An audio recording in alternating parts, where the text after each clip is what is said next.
40,000 ریال کے لیے کیا کرتا ہے؟ یہ سوچ آنے کے بعد اب جاسوسی کا پیریڈ ہے. دیکھوں تو صحیح, سوچوں تو صحیح, پلاننگ تو کروں, پتہ تو لگاؤں کیا کیا ہے, کہاں فراڈ کیا ہے, کس کا چوری کیا ہے, کس کا ڈاکہ مارا ہے. اور جب جاسوسی کرتا ہے پھر اگلا قدم کیا ہے؟ اگلا قدم ادھر آؤ ادھر آؤ, مجھے پتہ لگ گیا, میں نے ساری کاروائی پیچھے سے چیک کروا لی ہے, یہ فلاں جگہ سے یہ کر کے آیا, فلاں جگہ سے یہ کر کے آیا, اور یہ کیا ہے؟ یہ غیبت ہے. نہ جاسوسی کرو نہ غیبت کرو. کیا تم چاہتے ہو اپنے مردہ بھائی کا گوشت کھاؤ؟ سود کا سب سے چھوٹا گناہ ماں کے ساتھ بدکاری ہے, اور سود کا سب سے بڑا گناہ مسلمان بھائی کی غیبت کرنا. اپنی زبانوں کو کنٹرول کرو, اپنے دلوں کو صاف کرو, اپنے حالات پہ نگاہ دوڑاؤ. پتہ نہیں جس رات تم بستر پہ لیٹ رہے ہو کہیں یہ رات زندگی کی آخری رات نہ. آخری حدیث سنا کے اپنی بات ختم کرتا ہوں. رسول اللہ صلی اللہ علیہ وسلم پوچھتے ہیں کیا تم جانتے ہو تم میں مفلس کون ہے؟ کہا اللہ و رسول اعلم. بلکہ روایت کے الفاظ ہے جس کے پاس مال و درہم نہیں یہ مفلس ہے. کہا نہیں, مال تو ایک سایہ ہے, آج تمہارے سر پہ کل کسی کے سر پہ. کہا یا رسول اللہ صلی اللہ علیہ وسلم پھر مفلس کون ہے؟ کہا نیکیاں لے کر آئے گا قیامت کے دن. اللہ اس بد نصیبوں میں ہمیں شامل نہ فرما. اللہ تجھے تیرے پیاری ذات کا واسطہ ہمیں ان بد نصیبوں میں شامل نہ فرما.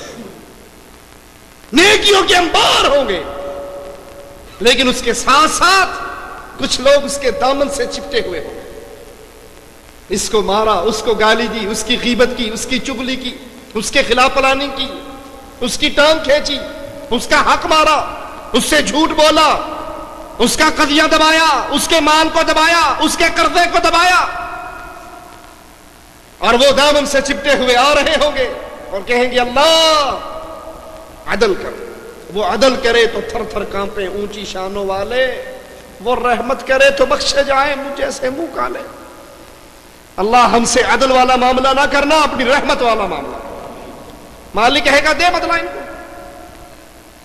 وہ کہے گا اللہ کہاں سے دوں, بہنوں کا حق دبایا تھا, دنیا ہوتی تو زمین دے دیتا, اس کو گالیاں دی تھی, اب کیا کروں, اس کی غیبت کی تھی, اس کی خلاف چغلیاں کی تھی, اس کی پلاننگ پہ پانی پھیرنے کے لیے فلاں کے کان بھرے تھے, فلاں کے سامنے جھوٹ بولا تھا, کہاں سے بدلا دوں؟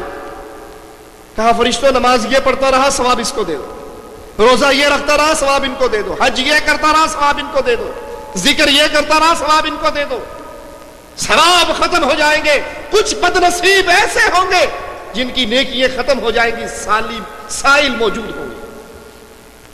مالک کہے گا ان کو بدلا دے, کہے گا ربا کہاں سے دوں, اب تو ثواب بھی ختم, نیکیاں بھی ختم. گناہ وہ کریں گے اس کے سر پہ لاد کے اس کو جہنم رسید کر دیا جائے گا. نیکیاں کر کے اپنی نیکیوں کو سنبھالو, نیکیوں کو کنٹرول کرو, نیکیوں کے محافظ بنو, نیکی کر کے اس کو بانٹتے نہ پھرو. ایک بہت بڑے امام کے بارے میں آتا ہے, ان کی غیبت کی کہیں پر کسی نے, دوسرا اٹھ کے بھاگا ہوا آیا, اچھا ہمارے ہاں یہ ہوتا ہے, لگائی بھجائی, آپ کو پتا ہے فلاں آدمی نے فلاں مجلس میں آپ کے خلاف یہ کچھ کہا ہے. انہوں نے اس کے سینے میں تھپڑ مارتے ہوئے کہا کہ شیطان کو تیرے علاوہ کوئی بندہ نہیں ملا میرے کان بھرنے کے لیے, یہ رپورٹ دینے کے لیے. اللہ اکبر. جب وہ چلا گیا تو یہ اپنے گھر میں دیکھتے ہیں کہ میرے پاس کیا چیز ہے جو میں اس کو ہدیہ دے کر آؤں. تو کھجوریں پڑی تھی, کھجوریں لی, ان کو ایک بہترین برتن میں ڈالا, اس کے گھر پہنچ گئے, السلام علیکم یہ ہدیہ لے کر آیا ہوں آپ کے لیے. وہ حیران, ہونے دینوں میں گوڑا کڑیاں سے نہیں کر ہدیہ ہے کہ میرے گھر آ گیا. ہم جیسا ہوتا اس نے 4 گالیاں دی, ہم اس کو 20 دیتے. اس نے 1 کے کان بھرے, ہم 10 کے کان بھرتے. میں کاٹا. وہ کہنے لگا بھائی کس مناسبت کا ہدیہ ہے؟ کہا مجھے پتا لگا ہے فلاں مجلس میں آپ نے غیبتیں کی اور اپنی قیمتی نیکیاں مجھے دی, میں نے سوچا اور کچھ نہیں تو ان نیکیوں کے بدلے میں آپ کو کھجوریں ہی دے دوں. آپ کی غیبت کرنے والا یا آپ کسی کی غیبت کر رہے ہو تو یاد کر لو یہ زبان کا چسخارا نہیں ہے، زبان کے چٹخارے نہیں ہے، اپنی نیکیاں اس کو دے رہے ہو۔ رات کو تہجد آپ پڑھتے ہو لیکن جس کی غیبت کر کے آئے ہو یہ آپ کی نیکیاں لے کر جنت میں چلا جائے۔ اللہ ہمارے حال پہ رحم فرما دے، اللہ ہمارے گناہوں کو معاف فرما دے، اللہ ہمارے سینوں کو مسلمان بھائیوں کے لیے شیشے کی طرح چمکتا ہوا بنا دے، اللہ ہمارے دلوں کو صاف کر دے، اللہ ہمارے دلوں سے حسد کو، بغض کو، کینے کو، غیبت کو، چغلی کو دور کر دے، اللہ ہمارے معاشرے کو پیار اور محبت والا معاشرہ بنا دے، ہم جو اپنے لیے پسند کریں وہی اپنے بھائیوں کے لیے پسند کریں، اللہ جو ہماری زبانوں پہ ہو وہ ہمارے دلوں میں ہو، اللہ ہمیں قول اور فعل کے تضاد سے محفوظ کر دے، اللہ ہماری اختلافات کو اپنی رحمت سے ختم کر دے، اللہ ہمیں اپنے قرآن پر، اپنے نبی کی سنت پہ اکٹھا فرما دے، اور اس حال میں موت دینا، اے ہمارے اللہ تو ہم سے راضی ہو، ہم تجھ سے راضی ہو۔ اقول قولی ھذا واستغفر اللہ لی ولکم ولسائر المسلمین فاستغفروہ انہ هو الغفور الرحیم۔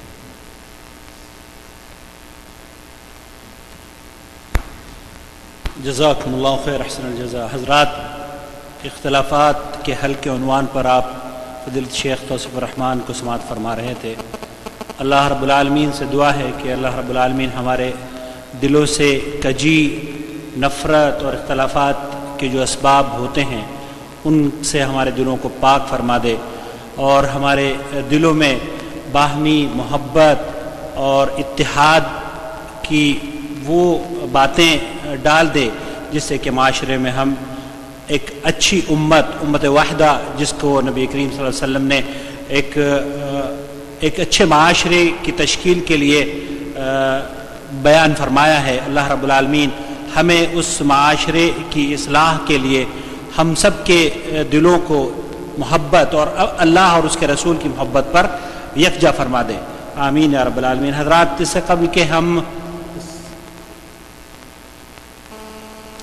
قبل کہ ہم سوال و جواب کی نشست کا آغاز کریں، کچھ سوالات ہیں۔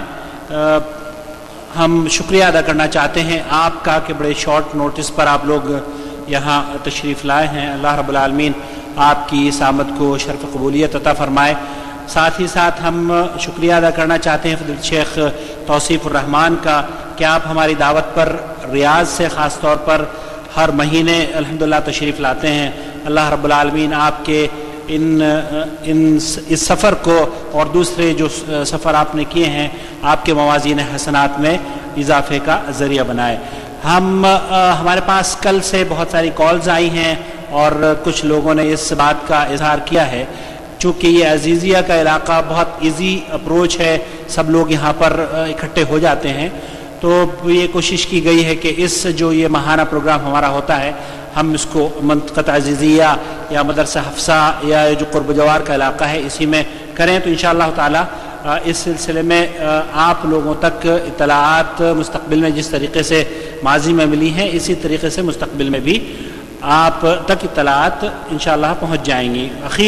جون کے اخیر میں اگر پروگرام نہ ہوا تو انشاءاللہ جولائی کے پہلے ہفتے میں انشاءاللہ ہوگا۔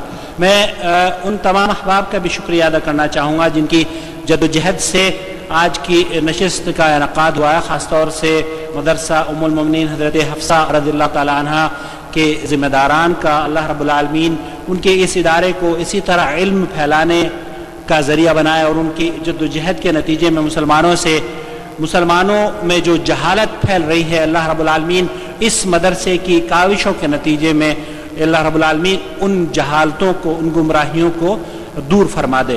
یہ مدرسہ ہر مسلمان کی ترجمانی کرنے کے لیے اس کے دروازے کھلے ہوئے ہیں۔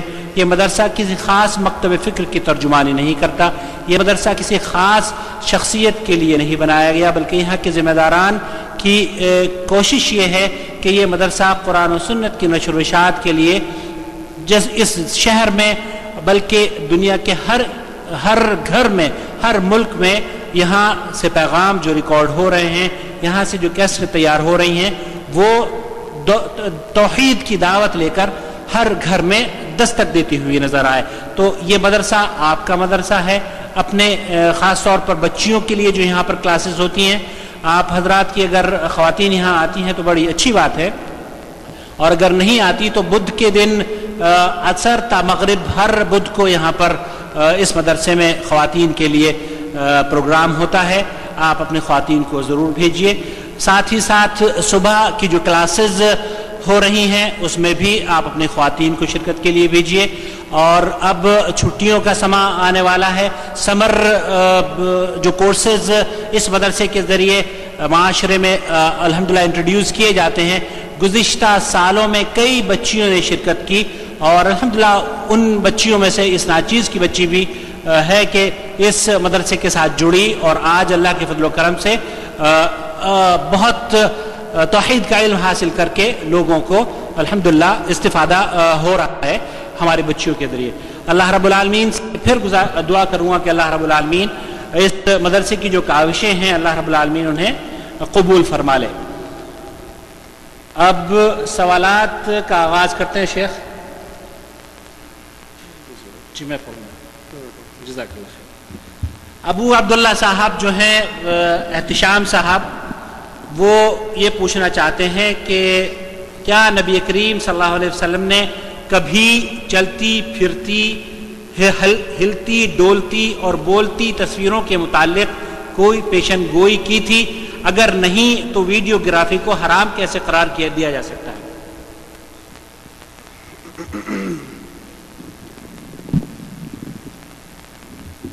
ہمارے علم میں ایسی کوئی روایت نہیں ہے جس میں اس چلتی پھرتی تصویر کو, جس سے ویڈیو کہا جاتا ہے, اس کی حرمت کے بارے میں رسول اللہ صلی اللہ علیہ وسلم کی کوئی واضح روایت, واضح قطعی نص ہو ہمارے علم میں نہیں ہے. اس کو حرمت کے جو قائل ہیں وہ اسی تصویر پہ قیاس کرتے ہوئے کہ اللہ کے نبی صلی اللہ علیہ وسلم نے تصویر سے منع کیا تو یہ تصویر ہے, تو لہذا جو اس کی حرمت کے قائل ہیں ان کے پاس بھی یہی دلیل ہے, اور جو اس کے جواز کے قائل ہیں ان کے پاس بھی یہی دلیل ہے کہ یہ تصویر وہ جامد تصویر نہیں ہے جو اس دور میں ہوا کرتی تھی, جو بنائی جاتی تھی, جس کو انسان خود بناتا تھا اپنے ہاتھ سے.